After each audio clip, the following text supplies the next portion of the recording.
السلام علیکم ورحمۃ اللہ وبرکاتہ۔ الحمد للہ رب العالمین والعاقبۃ للمتقین والصلاۃ والسلام علی سید الانبیاء والمرسلین نبینا محمد وعلی آلہ وصحبہ ومن تبعهم بإحسان الی یوم الدین، اما بعد، اللہم انفعنا بما علمتنا وعلمنا ما ينفعنا وزدنا علما، سبحانک لا علم لنا الا ما علمتنا انک انت العلیم الحکیم۔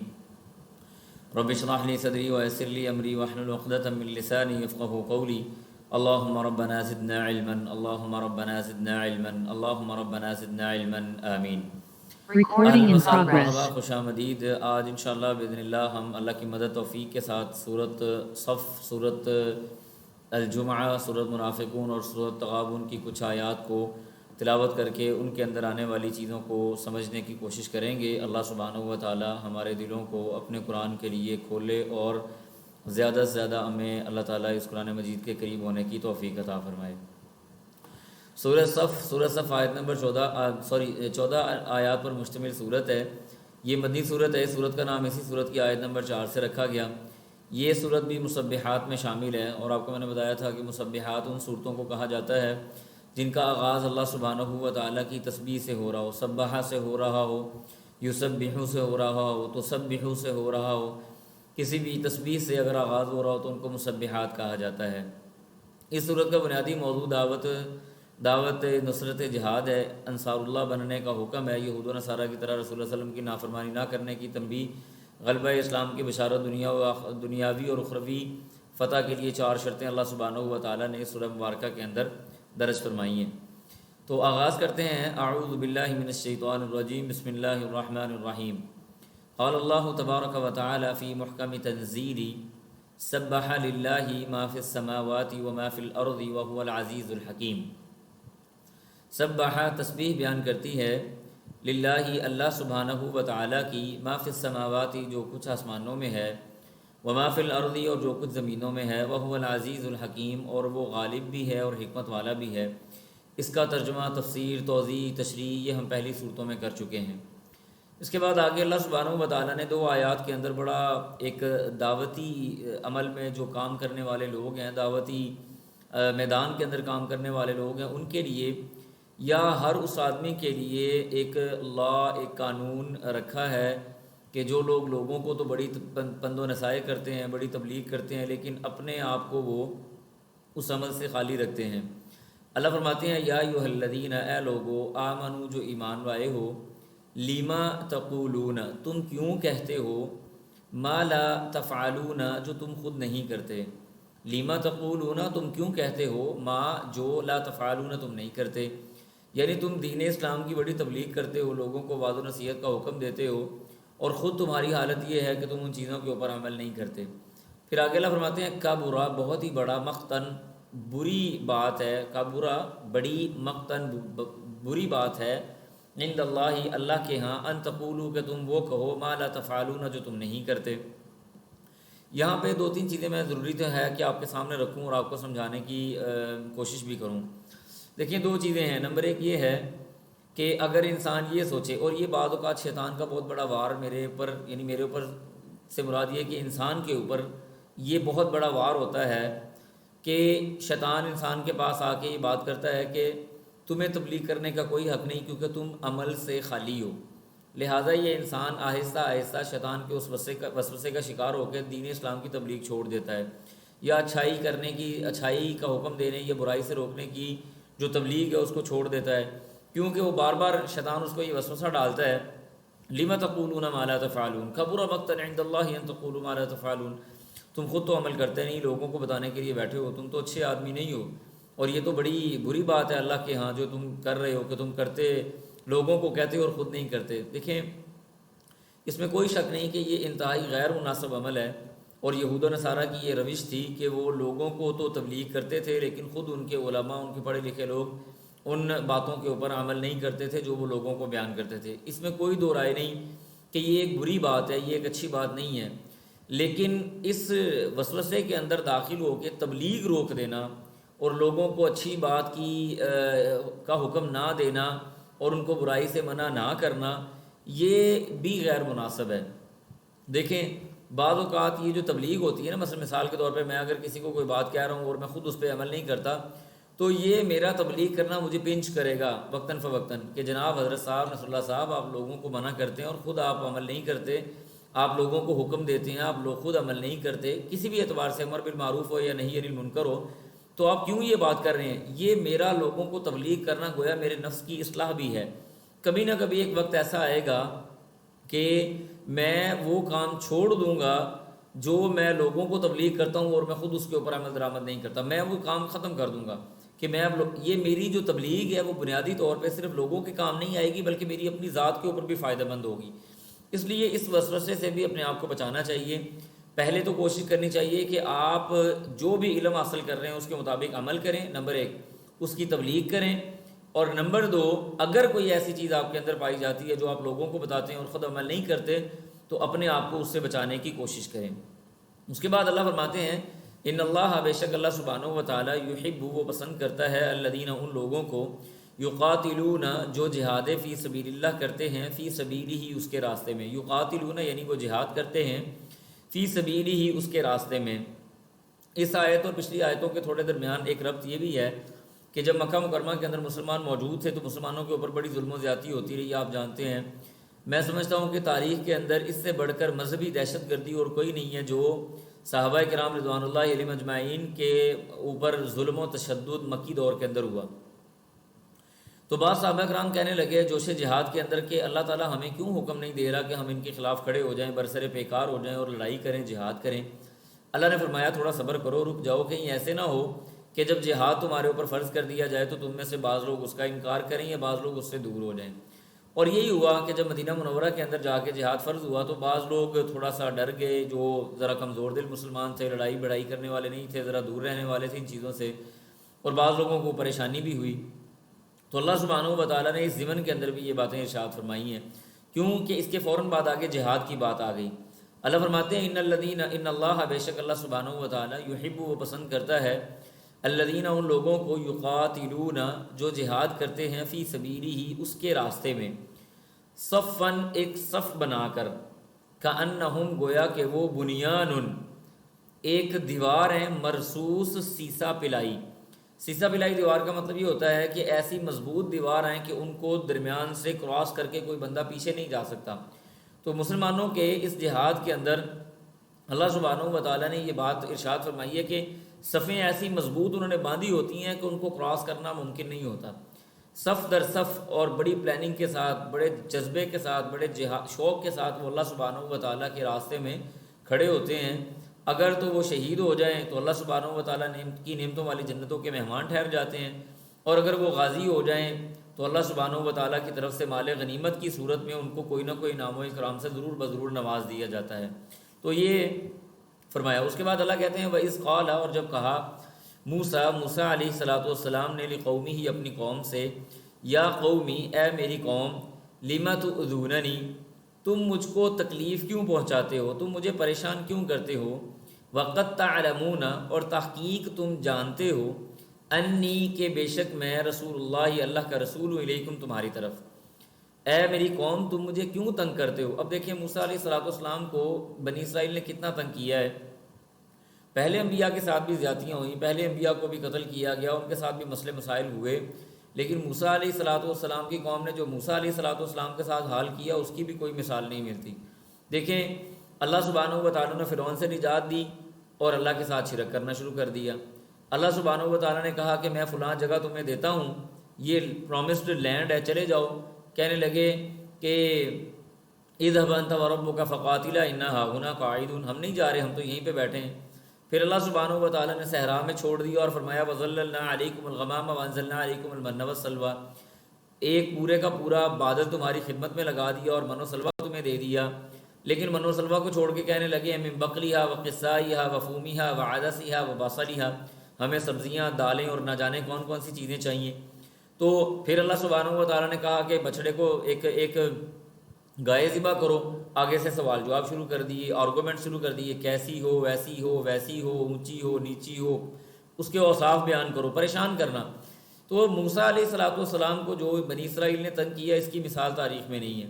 فرمایا لیما، اور اس سے بڑھ کر کیا بات ہو سکتی ہے کہ تم جانتے ہو میں اللہ کا رسول ہوں، یعنی بنی اسرائیل جانتے تھے کہ نبی علیہ الصلوۃ والسلام ہیں، یہ موسیٰ علیہ الصلوۃ والسلام ہیں، یہ اللہ کے پیغمبر ہیں، اللہ کے رسول ہیں، وگرنہ پورے میدان کے اندر، میلے کے اندر ایک عصا ایک اژدہا کیسے بن سکتا ہے؟ ایک عصا اگر سمندر میں مار دیا جائے تو وہ 2 لخت کیسے ہو سکتا ہے؟ نبی علیہ الصلوۃ والسلام اللہ سبحانہ و تعالیٰ سے ہم کلام کیسے ہو سکتے ہیں اگر وہ نبی نہیں ہیں؟ وہ جانتے تھے کہ یہ اللہ کا رسول ہے۔ اس کے بعد آگے اس سارے پروسیجر یا مسائل کا نتیجہ کیا نکلا؟ اللہ فرماتے ہیں فلما، پس جب زاغو، وہ ٹیڑھے ہو گئے، یعنی انہوں نے ٹیڑھ پن اختیار کیا، درست راستہ اختیار نہیں کیا، تو ازاغ اللہ سبحانہ و تعالیٰ نے ان کو ٹیڑھا کر دیا، یعنی ٹیڑھا کر دیا قلوبہم، ان کے دلوں کو۔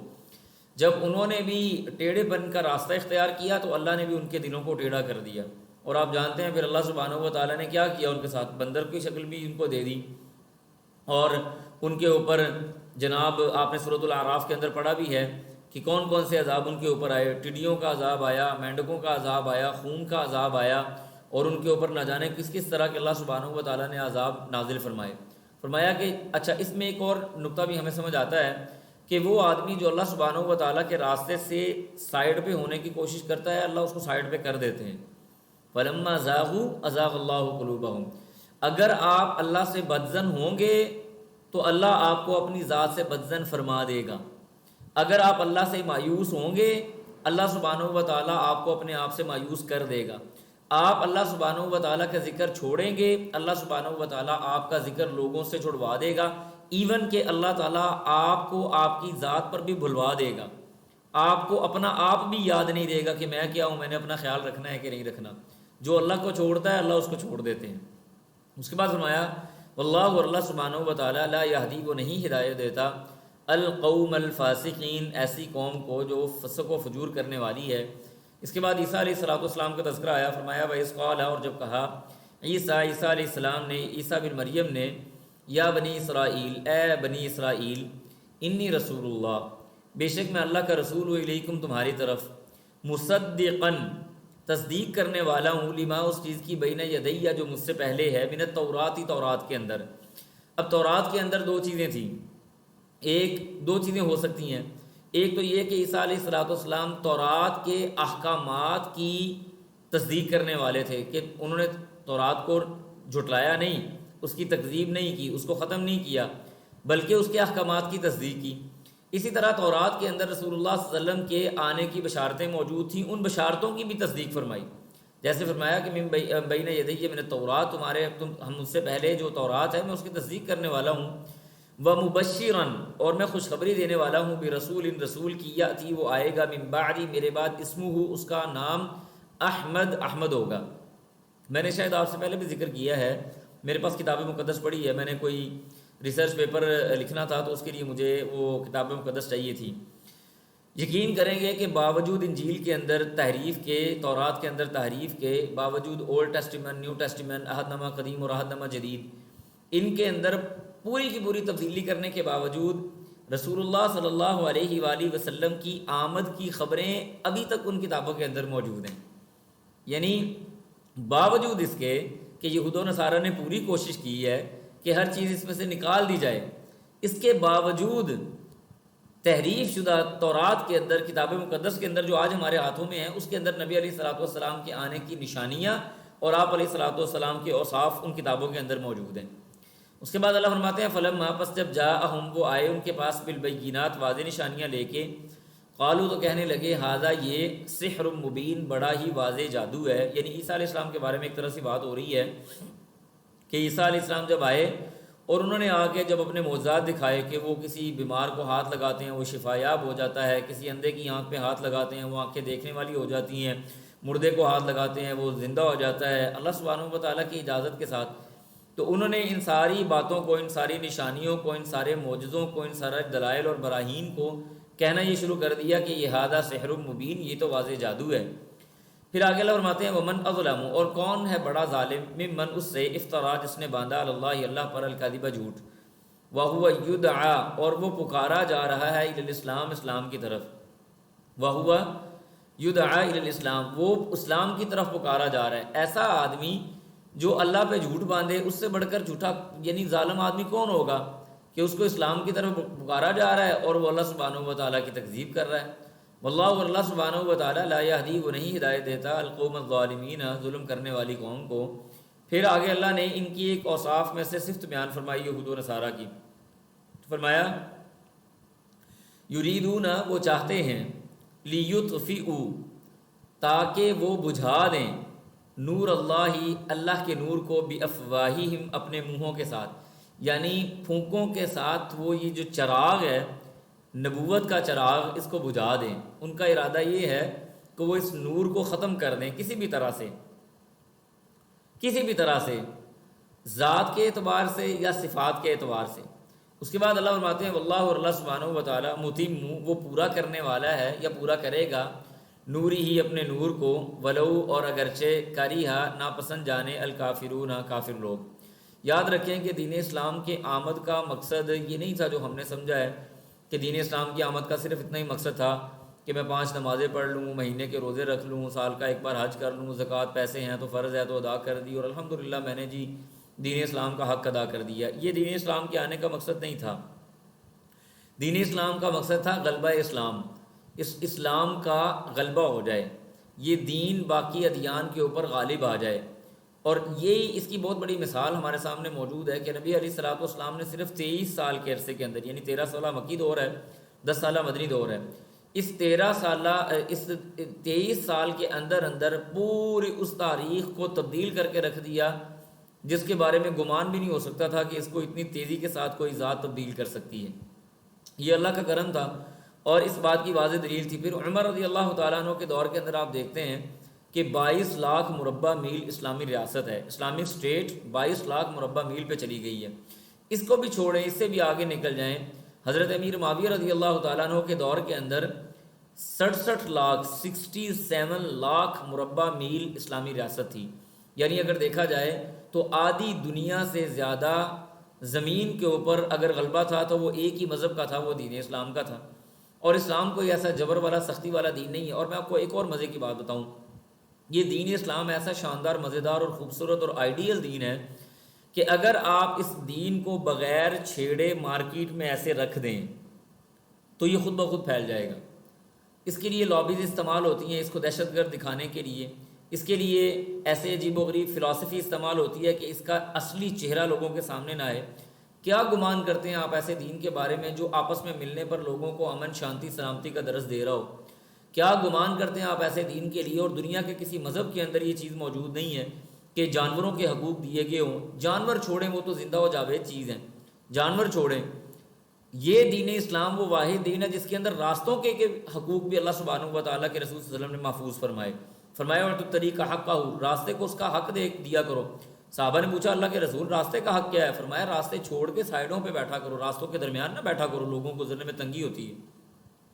یہ دین اسلام ہے۔ آپ اس کو ایسے ہی چھوڑ دیں اور یہ خود بخود پھیل جائے گا۔ جو لوگ مسلمان ہو رہے ہیں اتنی تیزی کے ساتھ، وہ کس وجہ سے مسلمان ہو رہے ہیں؟ یقین کریں شاید وہ مسلمانوں کا کردار دیکھ کے مسلمان نہیں ہو رہے، وہ پریکٹیکل مسلمان کو دیکھ کے مسلمان نہیں ہو رہے، وہ تھیوریٹیکل جو ہمارے پاس موجود ہے اللہ سبحانہ و تعالیٰ کی کلام کے اندر اور محمد مصطفیٰ صلی اللہ علیہ وسلم کے فرمان کے اندر، ان کو دیکھ کے مسلمان ہو رہے ہیں کہ یہ ایسا پرامن مذہب ہے جس کے اندر ہر چیز کے حق محفوظ ہے۔ اور یہی وجہ تھی کہ یہ دین غلبے کے لیے آیا، یہ ناسخ بن کے آیا، اپنے سے پہلی شریعتیں منسوخ کر دیں۔ اللہ نے اس دین کو قیامت تک باقی رکھنا تھا، اس لیے فرمایا یہ جتنا مرضی شور شرابہ کر لیں کہ ایویں پھوکے شوکے مار کے اس نور ہدایت کو ختم کر لیں گے، ایسا نہیں ہوگا۔ اللہ اپنے اس دین کو پھیلائے گا۔ پھر اللہ فرماتے ہیں والذی، اللہ وہ ذات ہے، ارسلہ، اس نے بھیجا رسولہ، اپنے رسول کو، بالہدیٰ، ہدایت دے کے، ودین الحق کی، اور دین حق دے کے، لیظہرہ، تاکہ وہ غالب آ جائے، علی الدین کلی، تمام ادیان پر، ولو کرہ المشرکون، اگرچہ مشرک اس کو ناپسند کیوں نہ جانے۔ اور مشرک کیوں اس کو ناپسند کرے گا؟ کیوں کہ مشرک کی جو ذات ہے وہ اس کی ذات کی نفی ہو جائے گی، اس دین کے ساتھ برابری پہ لانا پڑے گا۔ ایک مال، آپ اندازہ کریں، یہ ایسا شاندار اور زبردست مذہب ہے، غلاموں کے حقوق ایسے زبردست انداز میں اللہ نے محفوظ فرمائے اور نبی صلی اللہ علیہ وسلم نے اتنا زبردست انداز میں محفوظ فرمائے۔ عبداللہ ابن عمر رضی اللہ تعالیٰ عنہ کے غلام تھے نافع۔ جو لوگ حدیث کے بارے میں شغف رکھتے ہیں ان کو اندازہ ہوگا کہ حدیث کے اندر ایک سند چلتی ہے عن نافع عن عبداللہ ابن عمر، نافع عبداللہ بن عمر سے بیان کرتے ہیں، عبداللہ بن عمر رضی اللہ تعالیٰ عنہ ماں کے غلام تھے نافع، اور آپ یقین کریں میں حیران ہوتا ہوں کہ عبداللہ بن عمر اور نافع غلام اور آقا دونوں گھر سے باہر مدینہ کی گلیوں میں جب چلتے تھے تو اجنبی آدمی دیکھ کے پہچان نہیں سکتا تھا کہ ان میں سے غلام کون سا ہے اور آقا کون سا ہے۔ ایک جیسا لباس، ایک جیسی پوشاک، ایک جیسی چہرے کی وجاہت، ایک جیسا ان کا اپنے غلام کے ساتھ سلوک، یہ دین اسلام نے آ کے دیا ہے، جس دین اسلام کو ہم نے پتہ نہیں کیا ڈکلیئر کر دیا۔ اس کے بعد اللہ فرماتے ہیں یا ایھا الذین اے لوگو آمنو جو ایمان لائے، ہل ادلکم کیا میں تم کو تمہاری رہنمائی نہ کروں، ہل ادلکم کیا میں رہنمائی کروں، یعنی کیا میں تمہاری رہنمائی نہ کروں، ایک تاکید آ گئی، کس پر؟ علی تجارت، ایک ایسی تجارت پر، تنجیکم وہ تجارت تم کو نجات دے دے گی، کس چیز سے؟ من عذاب علیم دردناک عذاب سے۔ تمہیں ایسی زبردست قسم کی اور بہترین قسم کی تجارت کو میں نہ بتاؤں جو تمہیں نجات دے دے عذاب علیم سے؟ میں آپ کو اگزامپل دیتا ہوں اس کی۔ ہم اس کو اخروی اعتبار سے نہیں دیکھتے، ہم اس کو دنیاوی اعتبار سے دیکھتے ہیں۔ میں یہاں پہ کہوں کہ مثال کے طور پہ عاشق بھائی کو کہ عاشق بھائی میں آپ کی انویسٹمنٹ ایک ایسے کاروبار کے اندر کروا رہا ہوں جس کاروبار کے اندر رسک بڑا تھوڑا ہے اور پروفٹ بہت زیادہ ہے۔ بغیر رسک والا تو خیر کاروبار ہوتا ہی نہیں، رسک بڑا تھوڑا ہے اور پروفٹ بہت زیادہ ہے۔ کیا خیال ہے آپ کا؟ کہیں گے ہاں یار ٹھیک ہے میں انویسٹمنٹ کرتا ہوں۔ اللہ سبحانہ و تعالیٰ بنیادی طور پہ بندے کو اس کی ہمیشگی کی نجات کی تجارت کی طرف رہنمائی کر رہے ہیں کہ بندے تجھے عذاب علیم اور دردناک عذاب سے نجات والی تجارت نہ بتائی جائے۔ اچھا جی بتاؤ جی اللہ تعالیٰ وہ کیا ہے؟ تؤمنون باللہ ورسولہ، نمبر 1 اللہ اور اس کے رسول پر ایمان لے آؤ، وتجاہدون فی سبیل اللہ باموالکم وانفسکم، وتجاہدون اور تم جہاد کرو فی سبیل اللہ اللہ کے راستے میں، باموالکم اپنے مال کے ساتھ، وانفسکم اور اپنی جان کے ساتھ۔ یہ 4 چیزیں ہیں، اللہ پر ایمان لانا، رسول پر ایمان لانا، مال کے ساتھ جہاد کرنا اور اپنی ذات کے ساتھ جہاد کرنا۔ جہاد فی سبیل اللہ تم کرنے لگ جاؤ، اللہ اور اس پر رسول پر ایمان لاؤ، تو نتیجہ کیا نکلے گا؟ ذالکم یہ خیر لکم تمہارے لیے بہتر ہے، ان کنتم تعلمون اگر تم جاننے والے ہو۔ پھر اس کا نتیجہ مزید کیا نکلے گا؟ دنیاوی اعتبار سے تو تمہارے لیے بہتر ہے۔ دیکھیں کوئی آدمی اللہ اور اس کے رسول پر ایمان لے آیا اور اس نے جہاد بھی کر لیا اور جہاد کے دوران وہ اللہ کے راستے میں شہید ہو گیا، ہر اعتبار سے اس کے لیے خیر ہے، دنیاوی اعتبار سے بھی اور اخروی اعتبار سے بھی۔ فرمایا ذالکم خیر لکم ان کنتم تعلمون، یہ تمہارے لیے بڑا بہترین ہے اگر تم جانتے ہو۔ اخروی خاص اخروی فائدہ کیا ہے؟ یغفر لکم وہ تم کو معاف کر دے گا، ذنوبکم تمہارے گناہوں سے، ویدخلکم اور وہ تم کو داخل کرے گا، جنات تجری من تحتها الانہار ایسے باغات کے اندر جہاں کے نیچے سے نہریں بہہ رہی ہوں گی، ومساکن طیبۃ ایسے پرسکون پاکیزہ اور بہترین قسم کے تمہیں گھر دے گا، فی جنات عدن ہمیشگی والی جنت کے اندر، ہمیشگی والے باغات کے اندر تمہیں ایسے گھر دے گا جن کو زلزلے اور سیلاب کا کوئی خطرہ نہیں ہوگا، جن کے زوال کا کوئی خطرہ نہیں ہوگا، جن کے لٹ جانے کا، چھٹ جانے کا، پٹ جانے کا تمہیں کوئی خوف اور غم اور ہم نہیں ہوگا۔ اللہ سبحانہ و تعالیٰ ایسے مسکن، ایسے باغات، ایسی جگہیں، ایسی دائمی نعمتیں تمہیں عطا کرے گا۔ اور ان نعمتوں سے بڑھ کر اللہ سبحانہ و تعالیٰ کیا دے گا تمہیں؟ اللہ تمہیں اپنی زیارت نصیب کرے گا، اللہ تمہیں محمد الرسول اللہ صلی اللہ علیہ وسلم کا ساتھ نصیب کرے گا۔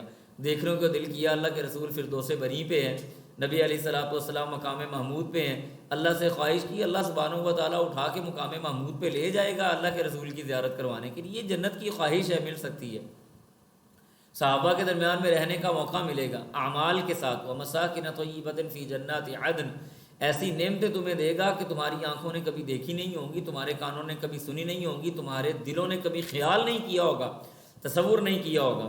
اور پھر اللہ فرماتے ہیں ذالک یہ الفوز العظیم سب سے بڑھ کر کامیابی ہے، فمن زحزح عن النار وادخل الجنہ فقد فاز وما الحیاۃ الدنیا الا متاع الغرور۔ اب آپ دیکھیں ان 2 آیات کے درمیان میں آپ کو 3 آیات کے درمیان میں آپ کو 2 چیزیں بڑی سادہ سادہ ملیں گی۔ نمبر 1 عذاب علیم یعنی جہنم کا خوف، اور دوسرا ذالک الفوز العظیم جنت کا شوق۔ تو ثابت کیا ہوا؟ انسان ان 2 کیفیتوں کے درمیان میں ہوتا ہے۔ هل ادلکم علی تجارت تنجیکم من عذاب علیم، عذاب علیم سے بچنے والی تجارت بتاؤں؟ وہ کیا ہے؟ وہ یہ ہے، وہ یہ ہے، وہ یہ ہے۔ پھر کیا ہوگا؟ جنات تجری و مساکن طیبۃ فی جنات عدن ذلک الفوز العظیم. پھر اس سے بڑھ کر فرمایا واخری، اور اس کے علاوہ تحبونہا، جس کو تم پسند کرتے ہو. اور پسند کس کو کرتے ہو؟ وہ ہے نصر من اللہ، اللہ سبحانہ و تعالیٰ کی طرف سے نصرت، وفتح قریب، اور قریب آنے والی فتح. اللہ سبحانہ و تعالیٰ تمہیں، اللہ کی مدد بھی تمہارے پاس آئے گی دنیاوی اعتبار سے.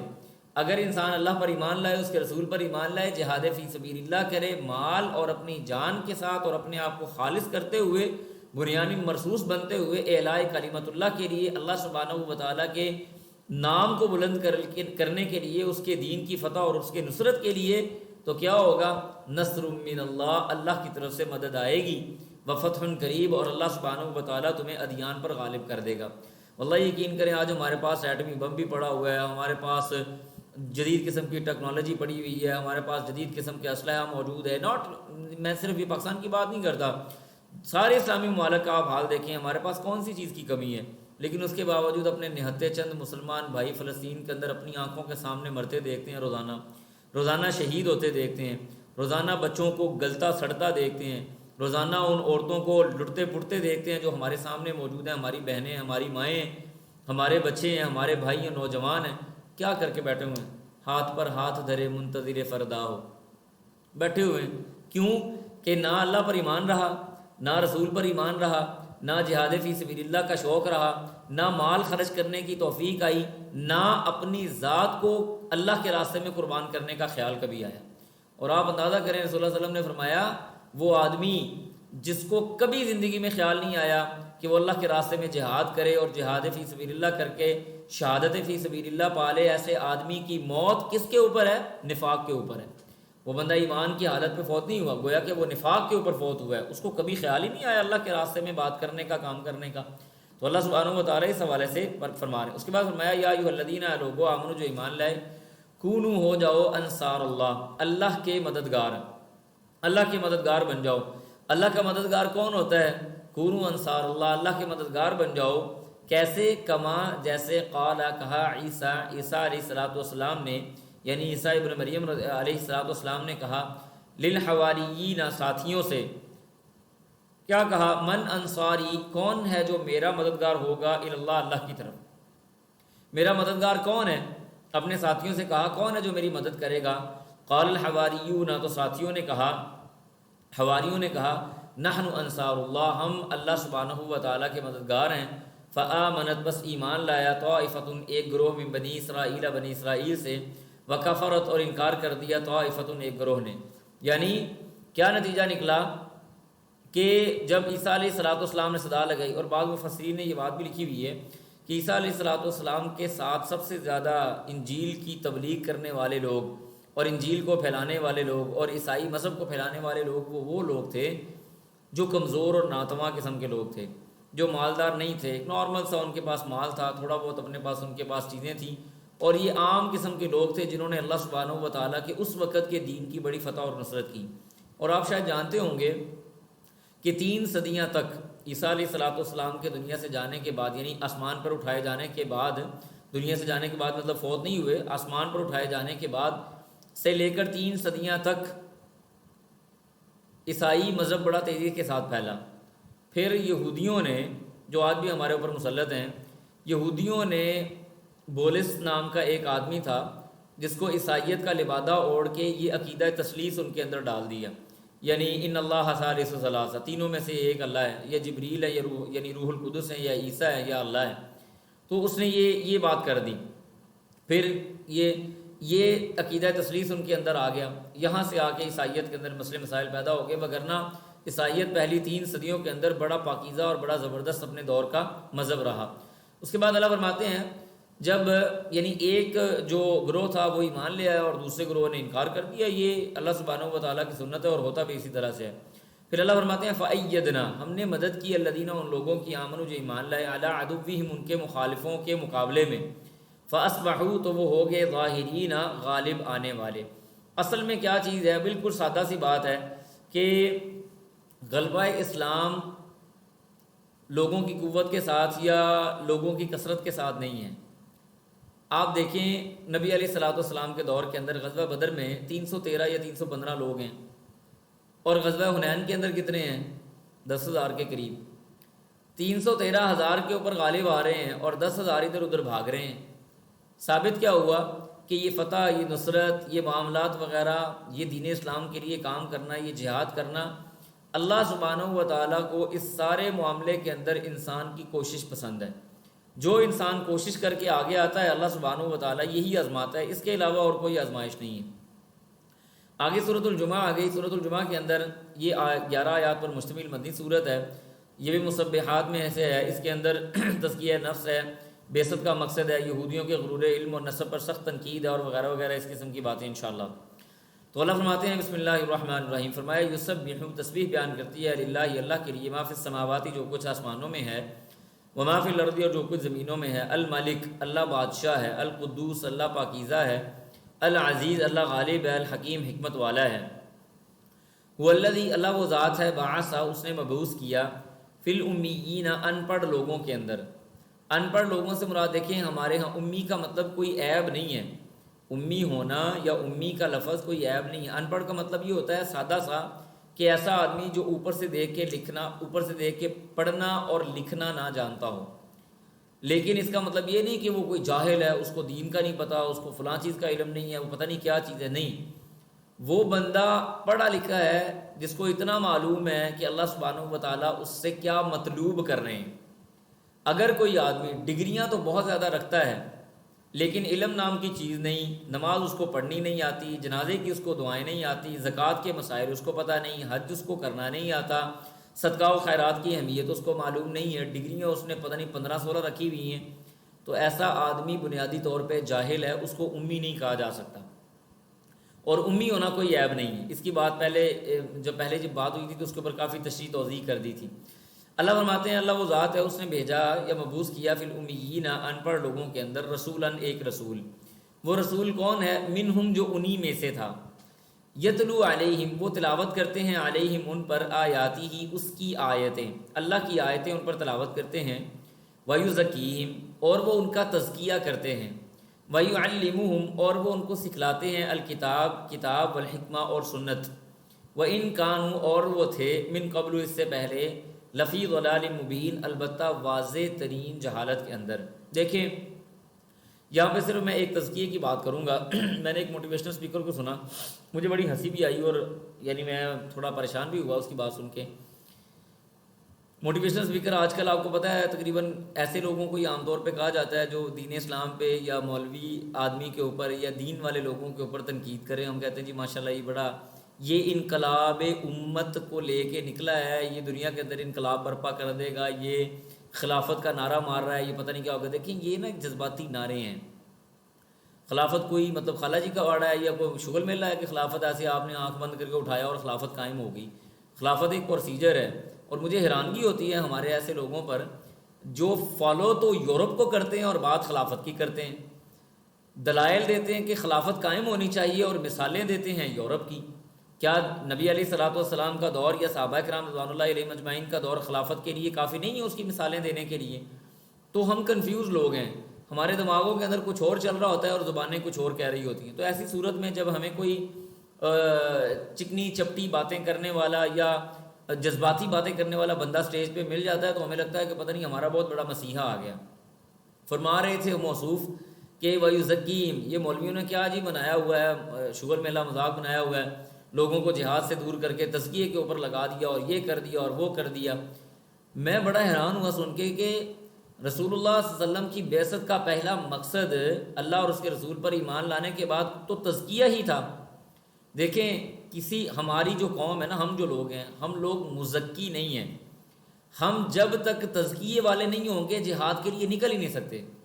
یہ کیسے ہو سکتا ہے؟ مجھے ایک بات بتائیں کہ ایک برتن ہے جو گندگی سے بھرا ہوا برتن ہے، اس کے اندر کیا آپ یہ گمان کرتے ہیں کہ پانی ڈالا جائے گا صاف پانی اور وہ صاف رہ جائے گا، یا اس گندگی والے برتن کو میں استعمال کر سکوں؟ کبھی بھی نہیں ہو سکتا۔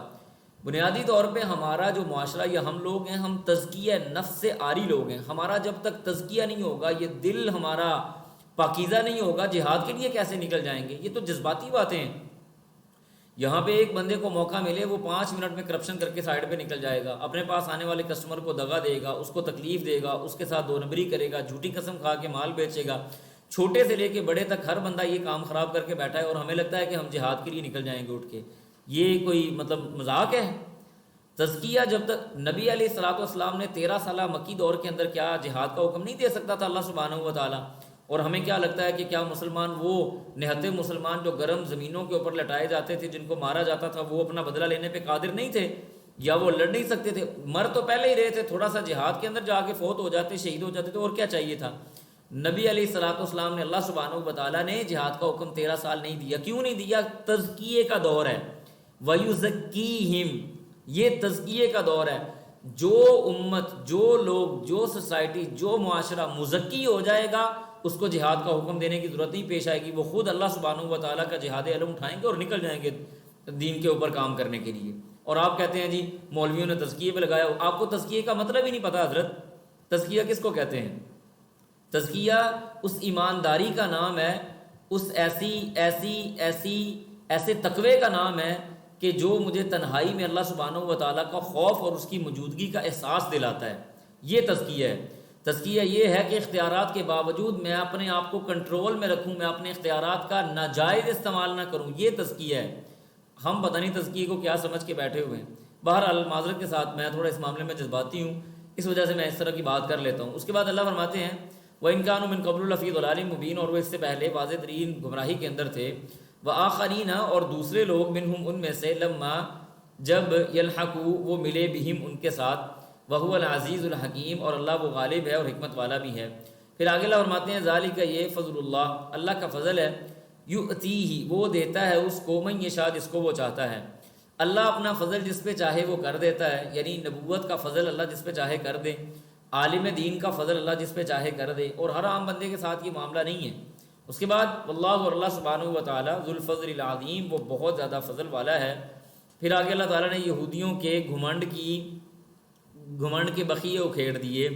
یعنی یہودی یہ گھمنڈ کر رہے تھے کہ ہم پڑھے لکھے ہیں، ہم عالم ہیں، ہم یہ ہیں، ہم وہ ہیں، لیکن ان کے علماء کی پسماندگی اس حد تک تھی کہ اگر کوئی بڑا آدمی برائی کا ارتکاب کر کے آ جاتا تو اس کے لیے گنجائش نکال دیتے، چھوٹا آدمی آ جاتا تو اس کو سزا دے دیتے.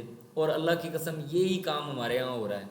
کوئی بڑا آدمی کو برائی کر کے آ جائے نا تو کہتے ہیں حضرت ایک منٹ رکو، میں ذرا کاپی نکالتا ہوں، کو کمیٹی کو فتویٰ والی کمیٹی بٹھاتا ہوں، کوئی کتاب تلاش کرتا ہوں، کوئی نکالتے ہیں گنجائش، ہیں جی. اور یہی حال ان کا تھا. اللہ فرماتے ہیں مثل الذین، مثال ان لوگوں کی، حملوا، جنہوں نے اٹھایا التورات، تورات کو، ثم پھر لم یحملوها، انہوں نے اس کو نہیں اٹھایا، کمثل الحمار، گویا کہ اس گدھے کی طرح، یحمل اسفارا، جو کتابیں اٹھانے والا ہے. یعنی اگر ایک گدھے کے اوپر آپ کتابیں لاد دیں، علم و حکمت کی، فلسفہ کی، منطق کی، عقیدہ کی، یا دیگر کتابیں آپ اس کی کمر کے اوپر لاد دیں، اس کو ان کا کوئی فائدہ نہیں ہوگا. وہ صرف ان کو بوجھ سمجھے گا اور اپنی ڈگر پہ قائم دائم رہے گا. اللہ فرماتے ہیں ان کی مثال بھی یہی ہے. انہوں نے کتاب کا علم تو لے لیا لیکن اس کی امپلیمنٹیشن نہیں کی، بالکل اس گدھے کی طرح جس کے اوپر ہم کتابیں لاد تو دیتے ہیں لیکن اس کو اس کا فائدہ کوئی نہیں ہوتا. فرمایا بئس، بہت ہی بری ہے، مثل، مثال، القوم، اس قوم کے، الذین، وہ لوگ، کذبوا، جنہوں نے جھٹلایا، بآیات اللہ، اللہ کی آیتوں کو. اصل میں کتاب اور حکمت سیکھنے کا فائدہ تو تب تھا کہ رسول اللہ صلی اللہ علیہ وسلم جب دنیا میں تشریف لائے تو تم فوراً کہہ دیتے آمنا وصدقنا، اللہ کے رسول آپ کی آمد کے منتظر تھے، ہماری یہ کتابیں تورات، ہماری کتابیں انجیل، اللہ کے رسول آپ کی آمد کی نویدیں سنا رہی ہے، ہم تو آپ کی آمد کے منتظر تھے، آپ آئے اور ہم ایمان لے آئے. ہونا تو یہ چاہیے تھا، کتاب فائدہ تمہیں تب دیتی، لیکن تم نے تو ان کو جھٹلا دیا. اس کے بعد اللہ کہتے ہیں واللہ، اور اللہ سبحانہ و تعالی، لا یہدی، وہ ہدایت نہیں دیتا، القوم الظالمین، ظلم کرنے والی قوم کو. قل، کہہ دیجیے. اب یہودی کیا کہتے ہیں اپنے آپ کو؟ نحن ابناء اللہ و احباؤ، ہم اللہ کے بیٹے اور اللہ کی محبوب ترین مخلوق ہیں، ہم اللہ کے دوست ہیں، ہم اللہ کی پیاری مخلوق ہیں، اللہ نے ساری دنیا کے انسان ہماری خدمت کے لیے پیدا کیے. اللہ کہتے ہیں قل، کہہ دیجیے، یا ایھا الذین، اے لوگو، ہادو، یہودیو، ان زعمتم، اگر تم کسی گمان میں ہو، انکم، کہ تم، اولیاء اللہ، اولیاء للہ، تم اللہ کے دوست ہو، من دون الناس، لوگوں کے علاوہ، فتمنوا الموت، موت کی تمنا کرو. ان کنتم صادقین، اگر تم سچے ہو. اگزامپل ہے، آپ میں سے آپ کو یا مجھے یہ بات پتہ چل جائے کہ میں نے ادھر فوت ہونا ہے اور ادھر جنت مجھے مل جانی ہے، اور میں اللہ کا سب سے مقرب ترین آدمی ہوں، مجھے اس بات کا کامل و اکمل یقین ہو جائے، گویا کہ یقین ایسا کہ میرے ہاتھ میں سرٹیفکیٹ آ جائے، تو میں پاگل ہوں جو دنیا میں مروں سڑوں گا، ادھر جناب کو ٹینشنیں لوں گا، کبھی یہ مسئلہ، کبھی وہ مسئلہ، کبھی وہ مسئلہ، کبھی ایسی پریشانی، کبھی یہ ہو گیا، کبھی وہ ہو گیا. میں کیوں ادھر رہوں گا بھائی؟ میرے پاس سرٹیفکیٹ آ گیا، سند آ گئی کہ جناب آپ کی روح صرف قبض ہونی ہے اور جنت میں آپ کا موتیوں والا اور چاندی اور سونے کا گھر تیار ہے، تو میں دنیا میں کیوں رہوں گا؟ اللہ کہتے ہیں کہ یہودیو، اگر تم اتنے سچے ہو کہ تم اللہ کی سب سے مقرب ترین مخلوق ہو، اللہ کے بڑے دوست ہو، اللہ کے بیٹے ہو، اللہ کی اولادیں ہو، نعوذ باللہ ثم نعوذ باللہ، موت کی تمنا کرو اور مرو جاؤ جنت کے اندر، یہاں پہ کیا کر رہے ہو؟ فَتَمَنَّوُا الْمَوْتَ إِن كُنتُمْ صَادِقِينَ، اگر تم سچے ہو. اللہ فرماتے ہیں وَلَا يَتَمَنَّوْنَهُ أَبَدًا، یہ ہرگز، ولا اور نہ ہی، یتمنونہ وہ تمنا کریں گے، ابداً کبھی بھی، کبھی بھی وہ تمنا نہیں کریں گے، بما قدمت ایدیہم، اس چیز کے سبب جو ان کے ہاتھوں نے آگے پہنچایا. ان کو ان کے اعمال کا بخوبی اندازہ ہے، لہذا وہ کبھی یہ تمنا نہیں کریں گے کہ مر جائیں، کبھی یہ تمنا نہیں کریں گے. واللہ، اللہ سبحانہ و تعالی، علیم، وہ جاننے والا ہے، بالظالمین، ظلم کرنے والوں کو. اس کی تشریح ہم سورۃ بقرہ میں پڑھ رہے ہیں پہلے. اس کے بعد اللہ فرماتے ہیں کل کہہ دیجئے، ان الموت، بے شک موت، الذی وہ، تفرون، تم فرار حاصل کر رہے ہو یا فرار ہو رہے ہو، منہ، اس سے، فإنہ، پس بے شک وہ، ملاقیکم، وہ تم کو آ لے گی، وہ تم سے ملاقات کرے گی، تمہارے پاس آ جائے گی. ثم، پھر کیا ہوگا، تردون، تم لوٹائے جاؤ گے، الی عالم الغیب، غیب اور شہادت کو جاننے والے کی طرف، اللہ کی طرف لوٹائے جاؤ گے جو غیب کا علم بھی رکھتا ہے اور ظاہری چیزوں کا علم بھی رکھتا ہے. فَيُنَبِّئُكُمْ، وہ خبر دے گا تم کو، بما، اس چیز کی، کنتم تعملون، جو تم عمل کرتے رہے دنیا کے اندر. اس کے بعد آگے اللہ فرماتے ہیں یا ایھا الذین آمنوا اذا نودی للصلاۃ. اچھا جی، یہاں پہ آپ کی میں اسپیشل توجہ چاہوں گا. میں آپ کو ایک چھوٹی سی اسائنمنٹ یا ایک سرگرمی دینے لگا ہوں، اگر آپ وہ نوٹ کر لیں اور لکھ لیں. 2 کام آپ لوگوں نے کرنے ہیں یہاں پہ، 2 کام آپ لوگوں نے کرنے ہیں. نمبر ایک، آپ نے اذان کی مشروعیت کے بارے میں تفصیل حاصل کرنی ہے کہ اذان کیسے مشروع ہوئی، کیا ہوا، کیا واقعہ پیش آیا، کن کن پروسیجر سے گزرنے کے بعد ہمارے پاس یہ اذان کے کلمات آئے، اللہ اکبر، اللہ اکبر، اشہدو ان لا الہ الا اللہ، اشہدو ان محمد رسول اللہ. نمبر 1، اذان کی مشروعیت کے حوالے سے آپ نے سرچ کرنا ہے، نمبر 1. نمبر 2، جمعہ کے دن حاصل کرنے والی یا جمعہ کے دن اختیار کرنے والی سنتیں، ان کو آپ نے تلاش کرنا ہے کہ وہ کون سی ہیں. چند ایک کامن آپ کو یاد پتہ ہوگی کہ جی نیا کپڑا پہننا، خوشبو لگانا، مسجد جلدی جانا. کسی کو کچھ اور یاد ہوگی، کسی کو کچھ اور یاد ہوگی. یہ 10 12 15 سنتیں جو چھوٹی یا بڑی ہیں، جمعے کے اندر کون سی اختیار کی جاتی ہیں، آپ نے اس کو بھی سرچ آؤٹ کرنا ہے. یہ 2 کام آپ لوگوں سے مطلوب ہیں انشاءاللہ باذن اللہ. اسی طرح سے اس آیہ مبارکہ کے اندر حجیت حدیث کے اوپر بہت بڑی دلیل موجود ہے. دیکھیں، اذان کے الفاظ آپ کو قرآن میں کہیں نہیں ملیں گے، واضح بات ہے، اذان کے الفاظ قرآن مجید کے اندر نہیں ہیں. یہاں پہ اللہ تعالیٰ فرما رہے ہیں یا ایھا الذین آمنوا، اے ایمان والو، اذا نودیا، جب پکارا جائے، للصلاۃ، نماز کے لیے، یعنی اذان دی جائے. اب اذان کہاں سے ہمارے پاس آئی؟ وہ حدیث مصطفیٰ سے آئی. یہ آیت ہمیں بتاتی ہے کہ اذان مشروع ہو چکی تھی، باقاعدہ اذان دی جا رہی تھی جب یہ تنبیہ کی گئی ہے. یہ تنبیہ اذان کی مشروعیت کے بعد آئی ہے مدنی دور کے اندر. تو آخر کیا وجہ بنی؟ تو یہ اس بات کے اوپر بہت بڑی دلیل ہے کہ اللہ تعالیٰ نے رسول اللہ صلی اللہ علیہ وسلم کے منہ سے نکلا ہوا کلام اور حدیث مصطفیٰ جو اذان حدیث سے اخذ شدہ ہے، مشروع ہے، اس کا تذکرہ اللہ تعالیٰ نے قرآن مجید کے اندر فرمایا، یعنی اس کو قائم رکھا اور اس کی تصدیق کی. یا ایھا الذین آمنوا، اے ایمان والو، اذا نودیا، جب پکارا جائے، للصلاۃ، نماز کے لیے، من یوم الجمعہ، جمعہ کے دن میں سے، فاسعوا، تو دوڑو، الی ذکر اللہ، اللہ کے ذکر کی طرف، وذروا، اور چھوڑ دو، البیع، خرید و فروخت کو. یہاں پہ یہ بات بھی یاد رکھیں کہ جمعے والے دن 2 اذانیں ہمارے پاس دی جاتی ہیں، بعض جگہ پہ 1 اذان دی جاتی ہے. لیکن وہ اذان جس اذان میں خطیب ممبر پر بیٹھ جاتا ہے اور ممبر پر بیٹھنے کے بعد اذان دی جاتی ہے جو دوسری اذان ہوتی ہے، اس اذان کے بعد تجارت کرنا تمام فقہا کے درمیان متفق مذہب ہے کہ حرام ہے، تجارت حرام ہے، دکان بند، کاروبار بند۔ کیوں؟ جمعے کے لیے اذان ہو گئی۔ اور آپ دیکھیں ہمارے ہاں اس اذان کی کوئی اہمیت ہی نہیں ہے جس کے بعد ہمارا کاروبار کرنا درست نہیں ہے۔ اللہ فرماتے ہیں ذالکم، یہ خیر لکم، تمہارے لیے بہتر ہے، ان کنتم تعلمون، اگر تم جانتے ہو۔ فَإِذَا قُضِيَتِ الصَّلَاةُ، اس کے بعد فرمایا فَإِذَا، پس جب قُضِيَت مکمل کر لی جائے الصلاۃ نماز، فَانْتَشِرُوا تو پھیل جاؤ، فی الارض زمین کے اندر، وَابْتَغُوا اور تلاش کرو، من فضل اللہ اللہ کا فضل۔ یہاں پہ جو فَانْتَشِرُوا یا وَابْتَغُوا ہے یہ فرض نہیں ہے کہ بھائی نماز پڑھ لی ہے تو فوراً مسجد سے بھاگ جائیں اور لازمی ہے کہ میں نے جا کے دکان کھولنی ہے، میں نے جا کے اپنا دفتر کھولنا ہے۔ یہ بطور یعنی اجازت ہے کہ اگر تم مسجد سے نکل کے اپنی تجارت کرنا چاہتے ہو تو جمعے والے دن تجارت کرنا کوئی حرام کام نہیں ہے، تم نماز ادا کر چکو، یعنی اذان سے لے کے سلام تک تم نے تجارت نہیں کرنی۔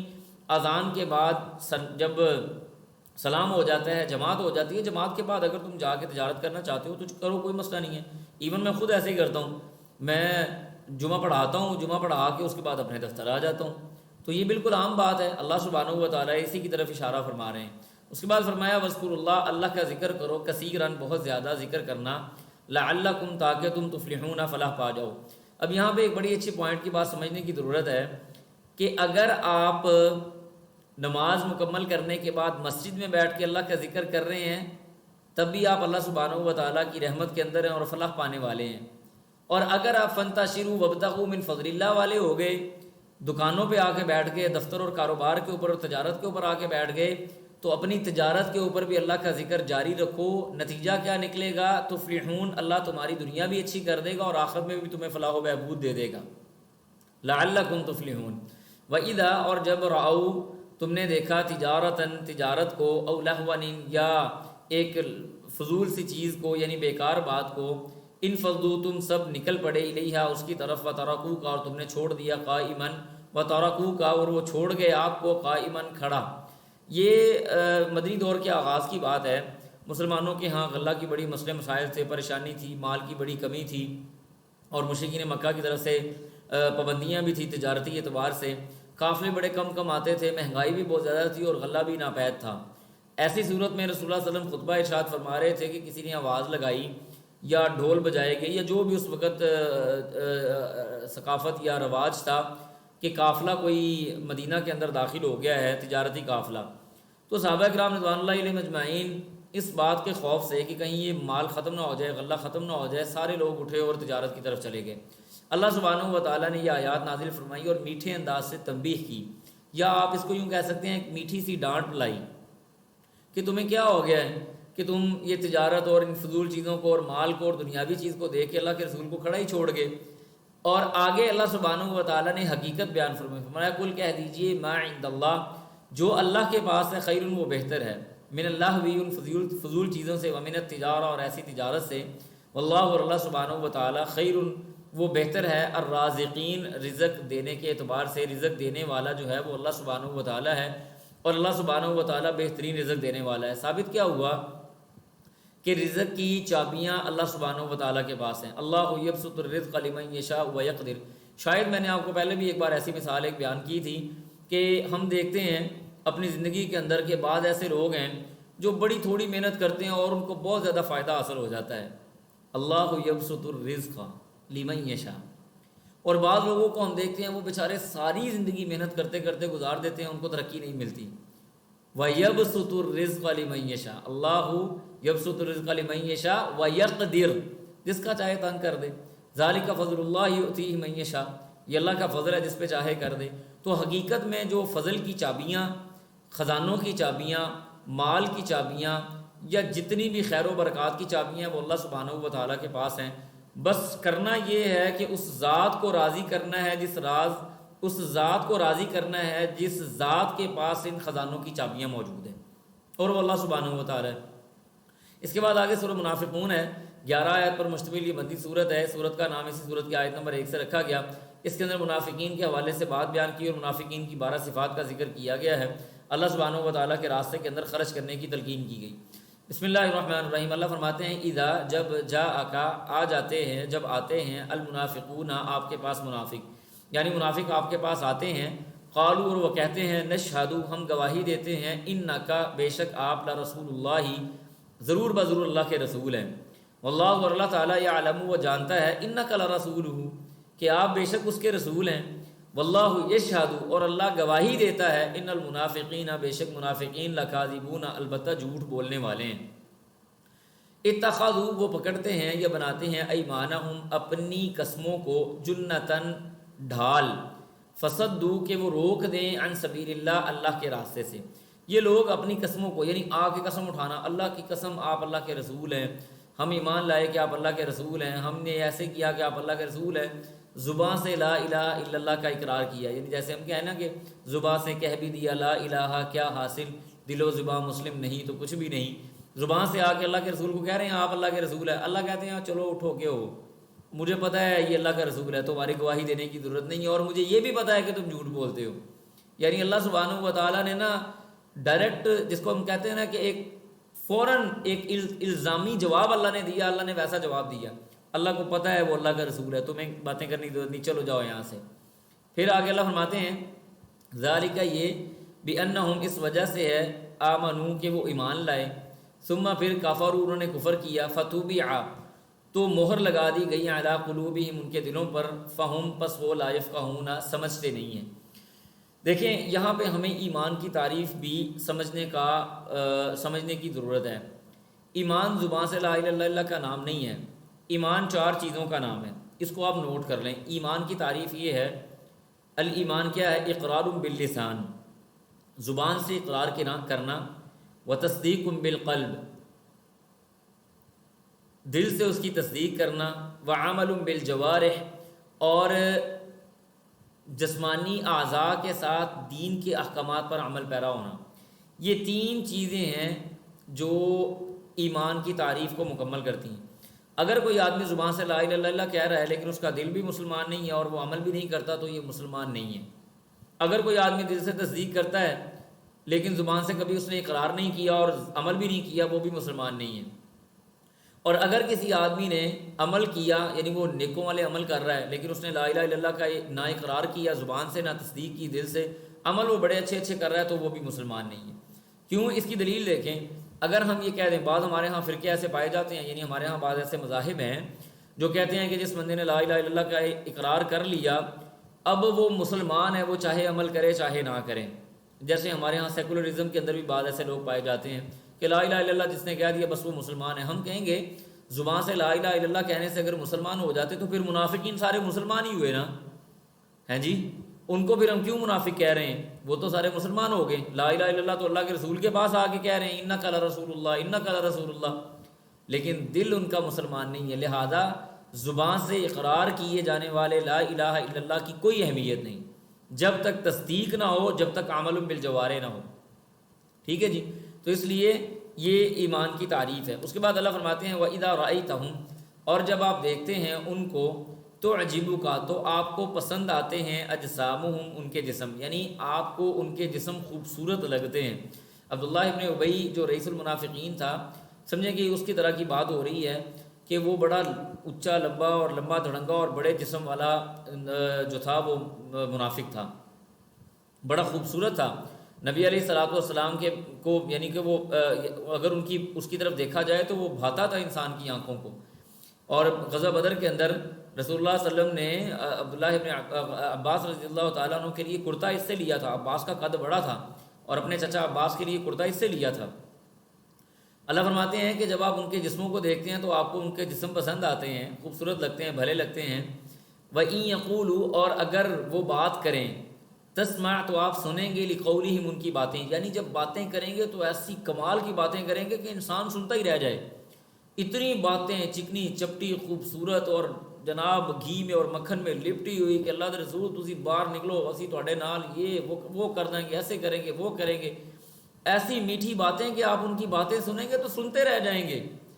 کأنہم گویا کہ وہ خشوبن کیا ہے؟ لکڑیاں ہیں مسندہ، ٹیک لگائی ہوئی، یعنی اللہ کے رسول صلی اللہ علیہ وسلم جب اللہ کے رسول آپ ان کی باتیں سنیں گے تو سنتے رہ جائیں گے، اور جب آپ کی محفل میں آ کے بیٹھیں گے تو ایسے مردہ دل ہو کے بیٹھیں گے گویا کہ کسی لکڑی کو دیوار کے ساتھ ٹیک لگا کے چھوڑ دیا گیا ہو، ان کے دل و دماغ کے اوپر آپ کی مجلس کا کوئی اثر نہیں ہوتا۔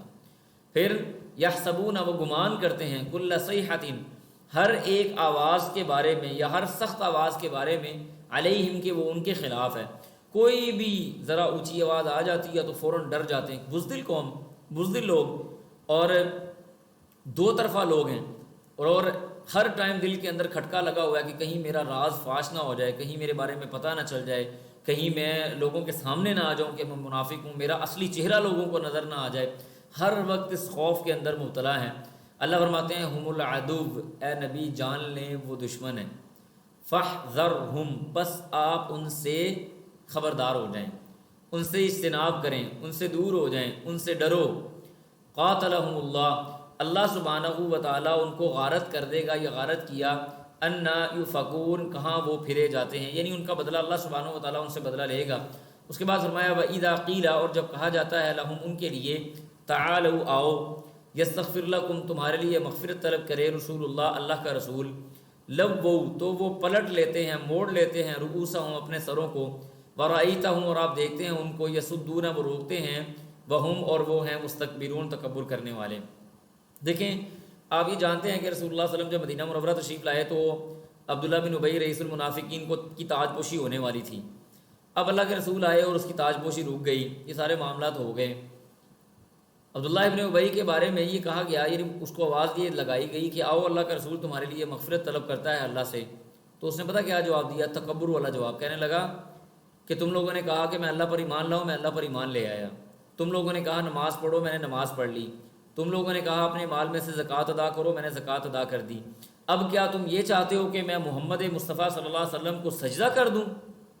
یعنی یہ تکبر کی پیک ہے، تکبر کا سب سے بڑا مطلب معراج کہہ لیں ایک، کہ سارے کام تو میں نے کر لیے، مجھے نہیں چاہیے تمہارا استغفار اور نہ ہی اس قسم کی معاملات، اور لووا رؤوسہم، اپنے چہرے کو موڑا اور نکل گئے۔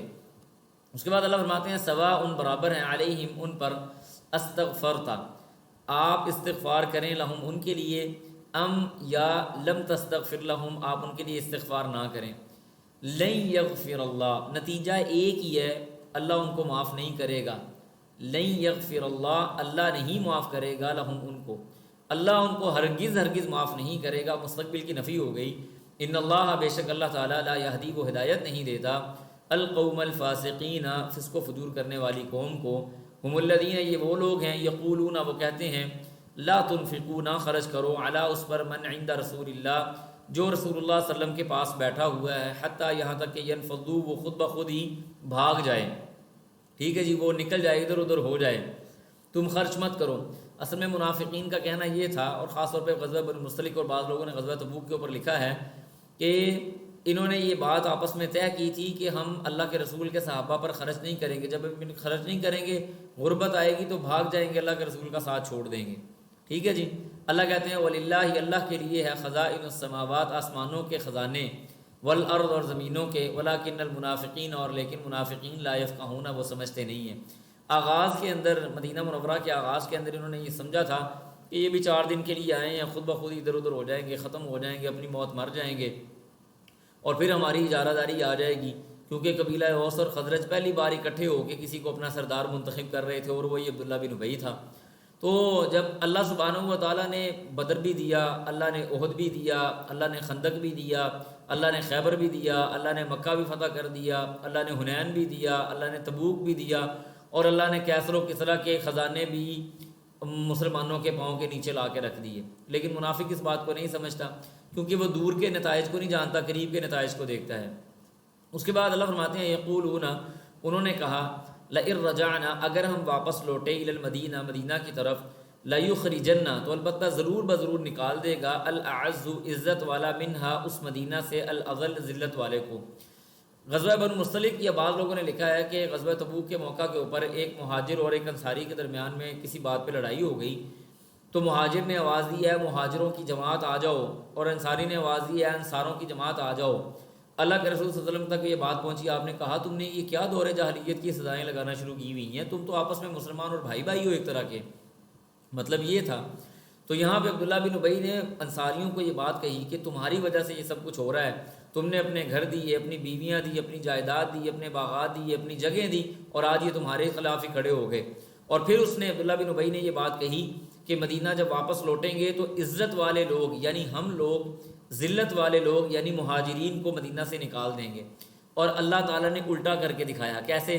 جب مدینہ واپس آئے تو عبداللہ بن ابی کا اپنا بیٹا عبداللہ مدینہ سے باہر تلوار لے کے کھڑا تھا، کہنے لگا اللہ کی قسم تم مدینہ کے اندر داخل نہیں ہو سکتے الا کہ محمد الرسول اللہ صلی اللہ علیہ وسلم اجازت دے دے تو تمہیں مدینہ میں داخل ہونے دوں گا، وگرنہ آج تمہارا سر قلم کروں گا اور تمہیں مدینہ میں داخل نہیں ہونے دوں گا۔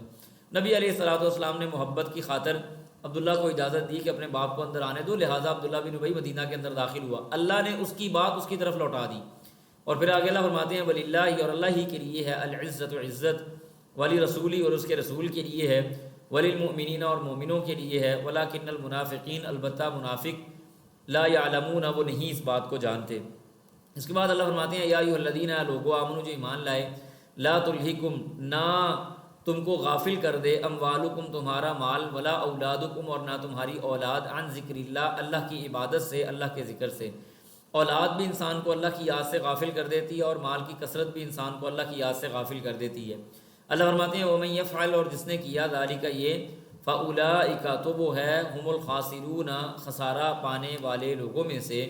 وانفقوا، اور خرچ کرو، مما، اس چیز سے، رزقناکم، جو ہم نے تم کو رزق دیا، من قبل، اس سے پہلے، ان یاتیہ، کہ آ جائے تمہارے پاس، احدکم، تم میں سے کسی ایک کے پاس، الموت، موت، فیقول، تو وہ کہے گا، ربی، اے میرے رب، لولا اخرتنی، تو نے مجھ کو مہلت کیوں نہ دے دی، الی اجل قریب، ایک مقررہ اور ایک تھوڑی سی قریب کی مدت تک، فاصدق، کہ میں خرچ کر لوں، واکن، اور ہو جاؤں، من الصالحین، نیک لوگوں میں سے۔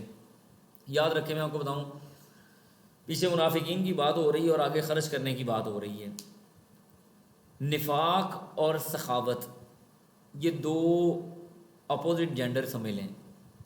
ایک دل کے اندر یہ دو چیزیں جمع نہیں ہو سکتی کہ ایک بندہ ایک ہی وقت میں منافق بھی ہے اور دوسرے وقت میں وہ اللہ کے راستے میں شاہ خرچی کے ساتھ خرچ کر رہا ہے۔ یہ دو چیزیں ایک دل میں جمع نہیں ہو سکتی کبھی بھی۔ منافق مجبوری پہ خرچ کرتا ہے، فرضی زکوٰۃ دیتا ہے، باقی مال وہ جمع کرتا ہے۔ لیکن جیسے نبی صاحب کی ایک حدیث آتی ہے، ایک صحابی نے پوچھا اللہ کے رسول مال کب خرچ کروں؟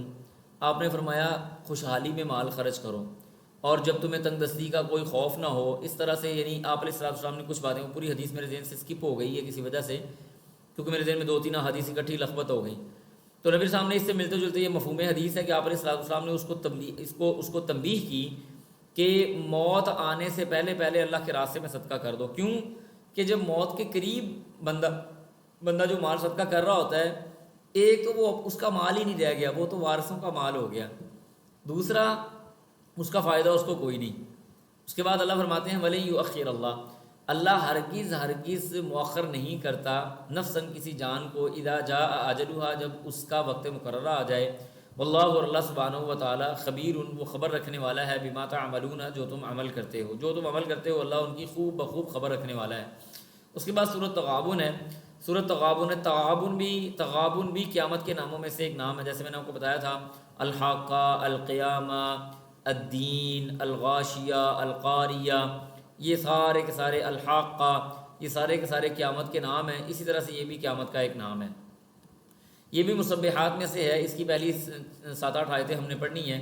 اللہ فرماتے ہیں بسم اللہ الرحمن الرحیم، یسبح للہ، تسبیح بیان کرتی ہے اللہ کی، ما فی السماوات، جو کچھ آسمانوں میں ہے، وما فی الارض، اور جو کچھ زمینوں میں ہے، لہ الملک، اسی کی ملکیت ہے، ولہ الحمد، اور وہی حمد اور تعریف والا ہے، وہو، اور وہ ہے، علی کل شیء قدیر، ہر چیز پر قدرت رکھنے والا، هو الذی، اللہ وہ ذات ہے، خلقکم، اس نے تم کو پیدا کیا، فمنکم، پس تم میں سے بعض لوگ، کافرون، وہ کافر ہو گئے، ومنکم، اور تم میں سے بعض لوگ، مؤمن، وہ ایمان والے ہو گئے۔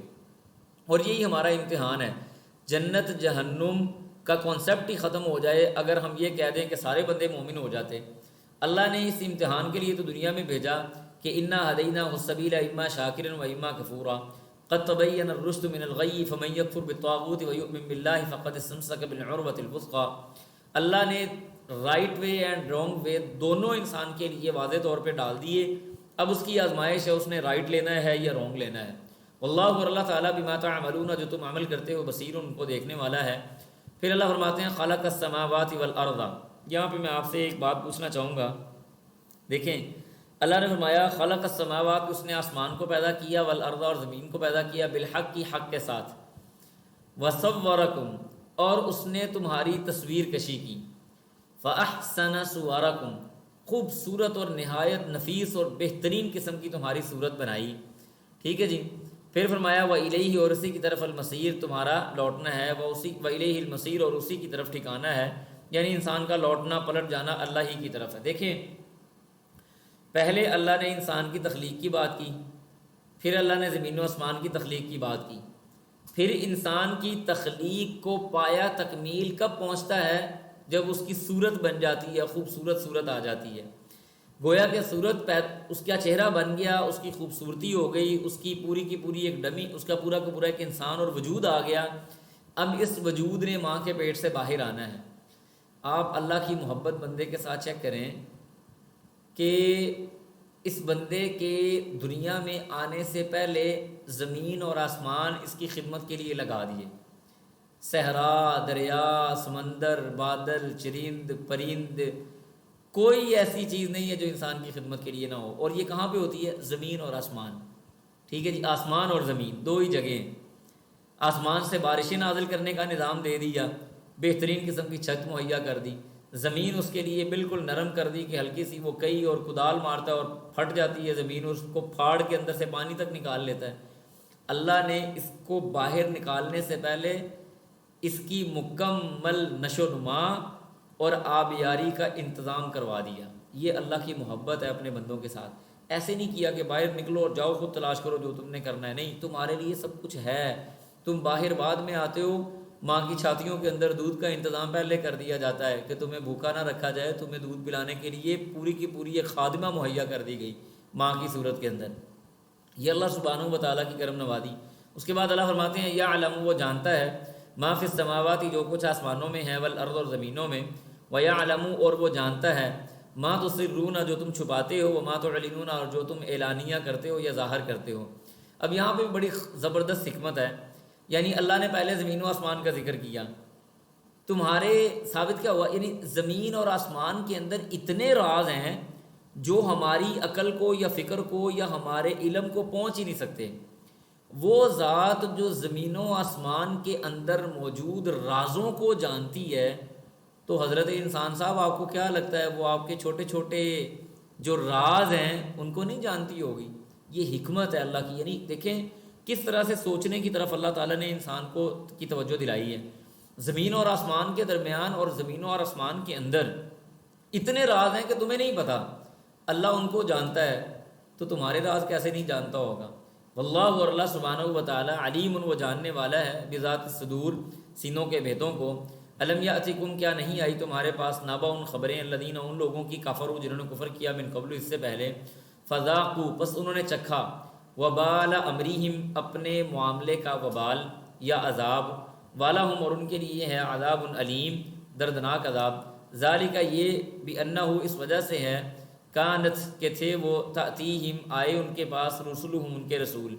یہ اس وجہ سے ہے کہ ان کے پاس ان کے رسول آئے تھے بالبینات واضح نشانیاں لے کے. قالو تو انہوں نے کہا, فقالو تو انہوں نے کہا ابشر کیا کوئی آدمی یہدوننا وہ ہمیں ہدایت دے گا, کیا کوئی آدمی ہمیں ہدایت دے گا. فکفروا تو انہوں نے انکار کر دیا. وتولوا اور وہ پھر گئے. واستغنى اللہ اور وہ اللہ سے غنی ہو گئے. ٹھیک ہے جی. واستغنى اللہ نہ واستغنى اللہ اور اللہ ان سے غنی ہو گیا. واللہ اور اللہ سبحانہ و تعالیٰ غنی وہ غنی ہے حمید حمد والا ہے. یعنی اللہ سبحانہ و تعالیٰ بھی ان سے بے پرواہ ہو گیا. جو بندہ اللہ سے منہ موڑ گیا اللہ تعالیٰ اس کو اس کے حال پہ چھوڑ دیتا ہے. چلو ٹھیک ہے ڈیل دے دیتے ہیں جو کرنا ہے کرو. زعم الذین گمان کیا ان لوگوں نے کفروا جنہوں نے کفر کیا الن یبعثوا کہ وہ اٹھائے نہیں جائیں گے. قل کہہ دیجئے بلا کیوں نہیں, وربی اور میرے رب کی قسم لتبعثن البتہ ضرور بضرور تم اٹھائے جاؤ گے. ثم پھر لتنبئن تم ضرور بضرور خبر دیے جاؤ گے بما عملتم جو تم نے عمل کیے تھے. وذالک اور یہ اللہ اللہ پر یسیر بڑا ہلکا ہے. یہ معاملہ اللہ پر بڑا ہلکا ہے۔ فآمنوا باللہ، اللہ پر ایمان لاؤ، و رسولی، اور اس کے رسول پر، والنور، اور اس نور پر یعنی اس علم پر، اس قرآن مجید پر، الذی وہ انزلنا جو ہم نے نازل کیا، واللہ، اور اللہ سبحانہ و تعالی، بما تعملون جو تم عمل کرتے ہو، خبیر اس کی خبر رکھنے والا ہے۔ تو یہ ہمارا اختصار کے ساتھ آج کا ترجمہ و تفسیر کا سبق تھا۔ اللہ سبحانہ و تعالی سے دعا ہے کہ اللہ ہمیں عمل کرنے کی توفیق عطا فرمائے۔ سبحانک اللہم و بحمدک، نشہد ان لا الہ الا انت، نستغفرک و نتوب الیک۔ والسلام علیکم ورحمۃ اللہ وبرکاتہ۔